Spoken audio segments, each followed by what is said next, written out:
ஆயர்பாடி மாளிகையில் தாய்மடியில் கன்றினை போல் மாய கண்ணன் தூங்குகின்றான் தாளீலோ.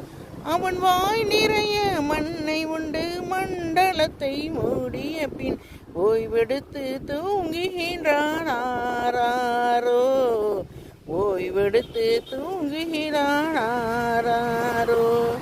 ஆயர்பாடி மாளிகையில் தாய்மடியில் கன்றினை போல் மாய கண்ணன் தூங்குகிறான் தாளேலோ.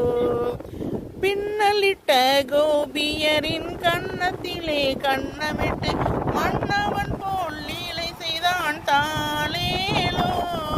அந்த மயக்கத்திலே அந்த மந்திரத்தில் அவன் உறங்க மயக்கத்திலே இவன் உறங்க மண்டலமே உறங்குதம்மா தாளேலோ.